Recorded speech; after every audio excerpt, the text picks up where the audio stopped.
What's poppin', what's poppin', what's poppin'? You already know who it is. It's time for that Culture for the Streets. Hit that like button, hit that notification bell, subscribe to the channel. Don't leave up out the trap till you've been served. You know what it is. Back to the dough. Make sure the lat's on the dough. Anyway, it's been a lot going on last 24 hours, you know what I mean? Whack 100 went on Dub C and CJ Max show and basically said that out of all the bridges he done burned and all the people he done fell out with, all the niggas he done talk shit about, all of that, out of all the relationships he had with people that he ruptured or all of that, out of all of that, the only thing that he regretted was his, you know what I'm saying, ruining his relationship with Big U and his family. And he basically was like apologizing to the family. But nigga, you kind of made yourself look like a fool because at the end of the day, you talk shit to his niece. That's his blood niece. So how can you be sympathetic to the family? How do you regret the things you did to the family when this shit carried on for weeks? This wasn't a day's rant. This was weeks worth of ranting. I'm talking about you've been ranting probably for the last month or two about this shit. Then you attacked his niece. Then you got to talking shit about you. Then you got to talking shit about shit that's going on in this family, like all kind of shit. And then you think coming on a platform because you know CJ got a relationship. CJ Mack got a relationship with Big U. Dub C, relationship with Big U. They all neighborhoods. You come on the show, explain, yo, whatever. You make them go for it, but your truth ain't everybody's truth. It's always two sides to a story. Just like they've been watching you go stupid and do retarded shit to niggas every chance you get. I don't feel like you regret any of it. I don't feel like you regret the shit you said about you, his family. I don't think you regret none of the altercations you had with his niece, because y'all had multiple. You see what I'm saying? And you constantly continue to shit on you name. You put it out there in the atmosphere, just like you said you want issue with Jay Prince. You want to get down with Jay Prince over him calling you a snitch. Well, what you think Big U want? Because you basically said he been ratting on niggas for years. He run a program where it's decorated for him to rat on gangbangers in his section to get six-figure funding from the state. You see what I'm saying? You doing all of this shit and you think going on the show half-ass apologizing gonna make a nigga be like, well, we do need to hash this out. We need to turn the tables around and be on a more positive note. You done did too much shitting on a nigga name, too much shitting on a nigga family, too much shitting on a nigga work ethic in the industry, too much shaming on a nigga name in the street with all these gangsters that respect you name. You went too far. And to me, it looked like you were scared because for you to go that route and say, well, I regret this and that's the only thing you regret. So, nigga, answer this question. Whack 100.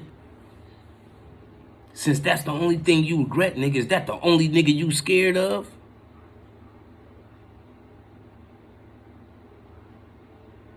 Is that the only nigga you scared of, nigga? Because all of a sudden you apologizing. You ain't apologized to nobody.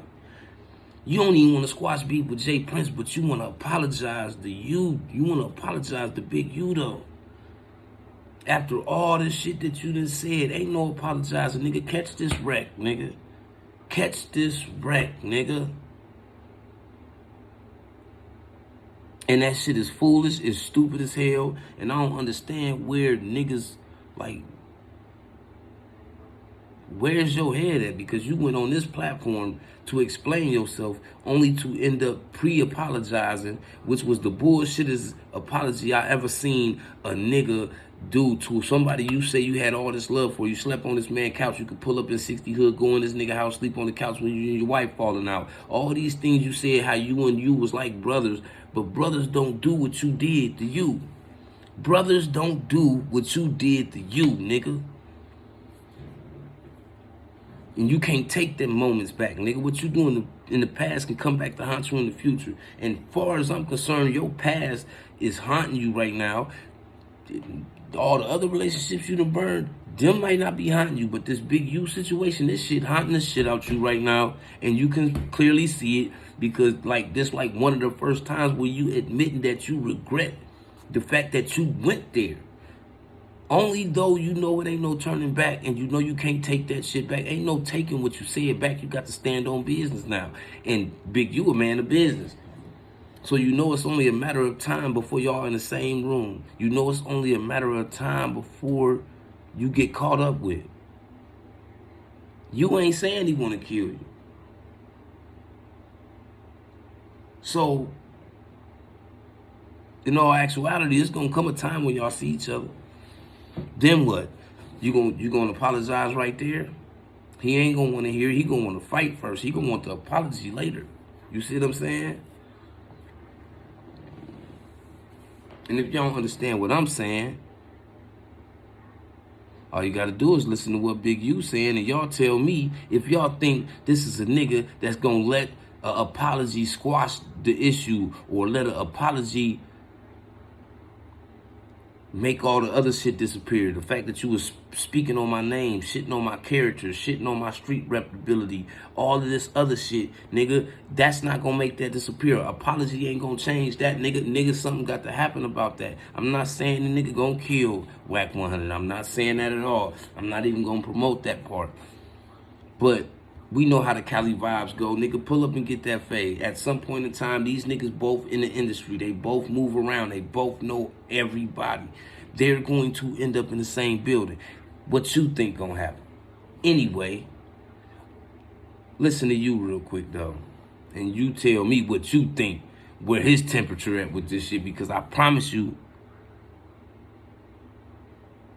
he ain't squashing no motherfucking issues, man. He salty about this shit, nigga, and you went at his family and all that kind of shit to the point where, nigga, you went at his niece like she was a stranger, all kind of shit on top of shitting on his name. And, well, come on, man. It's all kind of shit going on. But, nigga, listen to this, though.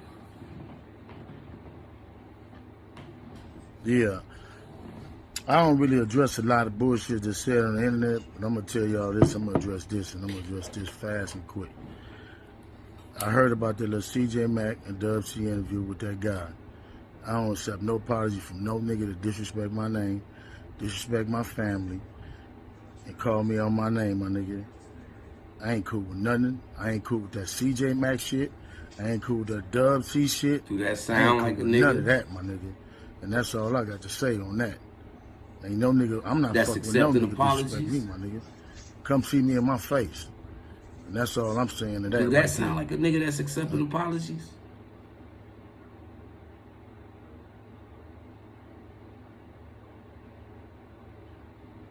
Sound like to me he offended by a lot of shit, including people participating in trying to squash this shit. He offended by it. Nigga, don't y'all understand this nigga that said a lot of shit on my name? That nigga's offended by a lot of shit, nigga.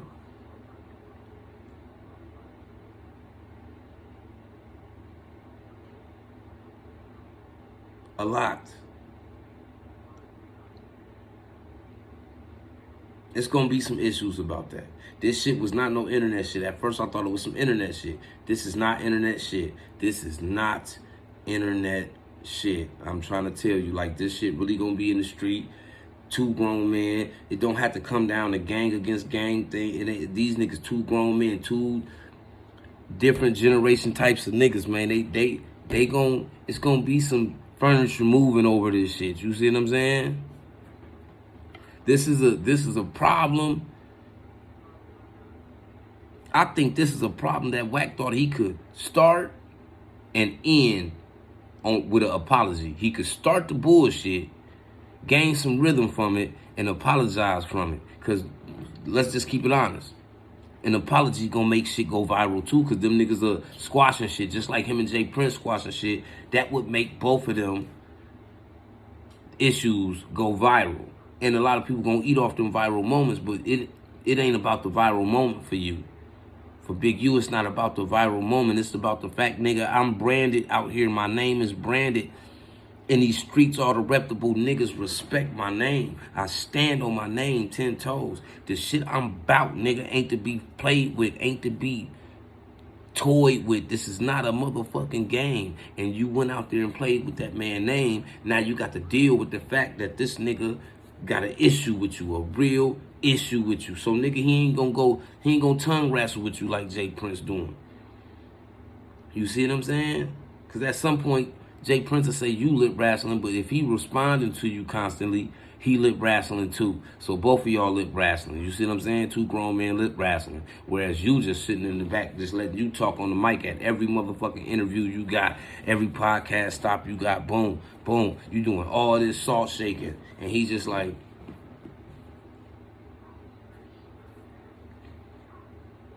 every motherfucking 20 interviews, then he might say, you know, it's all fun and games till we in the same room, hit the power button, and goddamn, that's all you done heard from you. And just that alone, that little 3-second response gonna go viral on the internet because everybody wanna know what you gonna say. Everybody wanna know what you gonna do because of the vibes that motherfucking Whack 100 throwing out there. You see what I'm saying? This Whack 100 and Big U shit is an issue. This is not a YouTube thing. It's not an Instagram thing. It's a California thing. And it's a man to man thing where nigga, these two niggas gonna have to deal these deck of cards. Like nigga, ain't nobody gonna be able to get in the middle of this shit, shuffle the cards, and squash nothing. Nigga, it's too much shit been said and too much shit been did. These niggas got to get down. Some dirt got to get kicked up off the ground. Like it got to, some shit like that got to happen for this shit to dissolve into the air. You see what I'm saying? Like this shit ain't about to dissolve into the air like that. You know what I'm saying? With a nigga doing the shit that he doing. Whack is doing too much. And then to speak on doing too much, we gotta go into Hassan Campbell, man. It's already bad enough, nigga. Like, I used to watch bruh, like, heavy. Like, I used to watch bruh. Like, that's what I did. I used to study all these podcasts because I wanted to be different from all the other niggas. And let's just be honest. Hassan up here in the YouTube world. Like, Hassan is one of the top niggas in the shit. But how are you one of the top? Listen, you can't be Phil Jackson looking up to Byron Scott. That's all I'm saying. You cannot be Phil Jackson looking up to Byron Scott, nigga. And when I say that, I'm referring to you being Phil Jackson looking up to Byron Scott. Byron Scott was a great player, so when I'm using this analogy, you don't take it like I'm shooting a shot at King Ak Fortyseven. I fuck with King Ak Fortyseven. He done been to my crib. We done lit blunts. Niggas had poles all in the crib, nigga. Yeah, like I really fuck with dude. So I know dude. We got some of the same relatives, all kind of shit like that. So this ain't even no dick pulling type shit, you know what I'm saying? Pause. But anyway, cause I watch AK and I always notice how he always say Hassan trying to be like him. Now before, like I said, I started off watching Hassan first. So I don't know what's going on when I'm just jumping into watching all this type of shit. Now, you know, after building a little rapport with AK and watching AK, now I watch AK more. AK like the top nigga I watch all the time because he's funny, like that nigga real entertainment, you see what I'm saying? And he really be working this shit. I met the nigga when he was, what, 21, 22,000 followers, subscribers on YouTube. Bruh got, what, 119,000 right now. So I met this nigga when he was down here more, you see what I'm saying? Like, to keep it honest, nigga, we shared some gems. Cuz gave me some game on a lot of this shit. And you know what I'm saying? We politicked it enough, you feel me? But anyway, AK always talk about how Hassan copies him, tries to be like him, acts like him on his podcast, how he want to be like him. I used to just think they was shots fired because them niggas do be in, I mean, it's like a competition thing with them niggas. When you are at the top, you're going to be in competition with the top. That's just how it go. Unless y'all fuck with each other like that. And they clearly don't fuck with each other like that. In this case, AK-47 and Hassan Campbell. But today I just happened to be watching a video of Hassan. Now, mind you, Hassan, to me, I feel like that nigga's at his peak He peaked right now. He can't go like where can he go to elevate even more? You can't go on Drink Champs. They ain't fucking with no nigga like you. Nigga, a lot of these platforms ain't gonna bring you on there. Academics gave you a door opener and you turned it into a viral negative moment.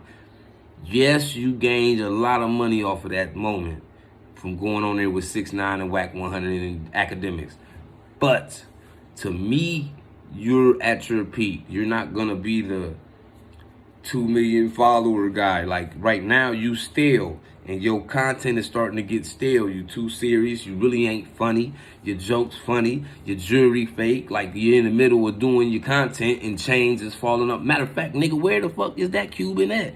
Nigga, we all know damn near Cubans is damn near snatch proof, right? Where you just can't walk up to a nigga and just yank it off a nigga neck. Your shit just fell off unattended. What the fuck is that? And then we ain't synced the chain in a long time. Now, I don't know about a lot of these other blogger niggas, but I come from the streets. I got a lot of niggas around me, cuz. And nigga, I always been around money. I done been in them jewelers. I'm not talking about jewelry stores. I'm talking about I done been to jewelers. And I done been in the jeweler. Nigga, you can get your shit fixed. When jewelers fuck with you and you spending bread, they can have your shit done ASAP. Nigga, that shit fell off, nigga, about a month ago, month and a half ago. Nigga, where's the fucking necklace at? Nigga, did you throw it away? So not only is you wearing fake jewelry on your podcast, but sometimes you kicking the truth. A lot of times you talking down, and then you sending, like, a nigga died, bruh. Nigga got whole family, brother, sister, mama, uncles, all that shit, grandparents, and you on there, yeah. 17 shots, all to the dome. He got his top took. Like, bruh. But then you get offended when a nigga tell you got bent over and African Bambaataa made a new single on your buns. You see what I'm saying? That don't even add up the same way. But back to the story.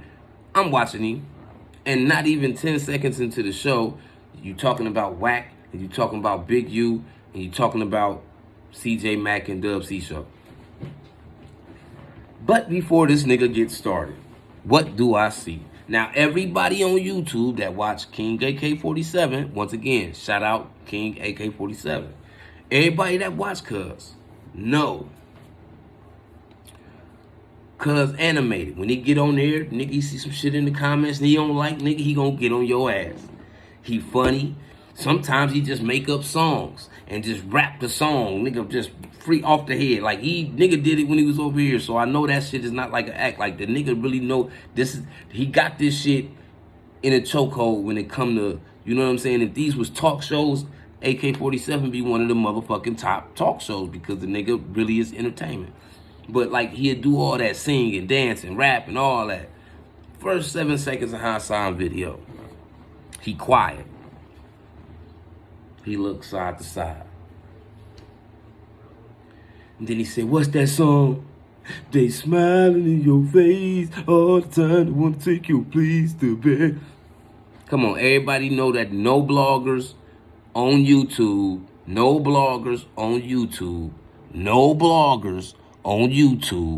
nigga, be singing when they doing their content. Only nigga do that is AK-47. He gonna rap some. He gonna, nigga, if he gotta be sarcastic on your ass and sing some crazy shit to you that's funny, he gonna do all that. That's AK-47 content, bruh. You sitting in here, that's like stealing a nigga motherfucking secret sauce, nigga. How are you Phil Jackson looking up to Byron Scott, nigga? Once again, Byron Scott is a wonderful player, but when I'm saying what I mean by that, look at what Phil Jackson accomplished. All the rings and all that. Right now, Hassan is at the top of the game. You shouldn't have to steal another nigga content to elevate your content. Is your content just that stale? Is you running out of shit to do? Is you running out of shit to say? Or is you running out of shit or ways to say it? Because you really a dry dude. I never laugh when I watch your shit. You just look like a big, light-skinned, bitch-ass nigga with a whole bunch of mall jewelry on. talking about hip-hop subjects.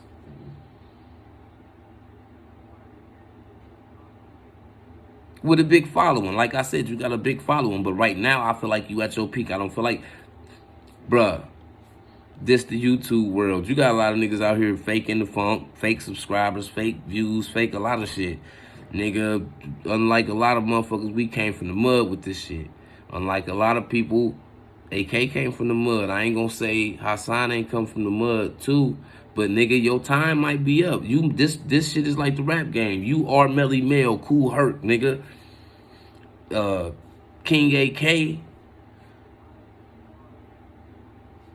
Niggas like that. Them the Yo Gottis. Them the Dolphs of this shit.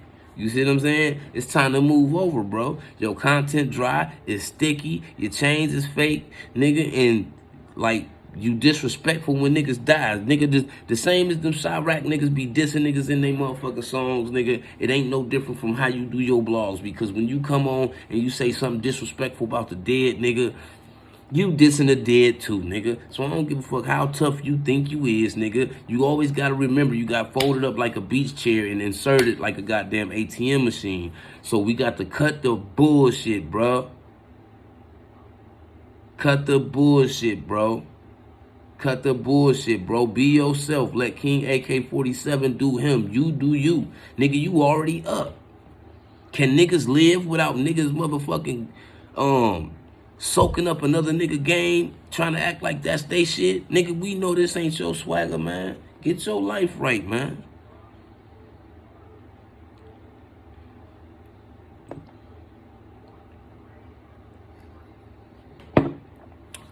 See what I'm saying?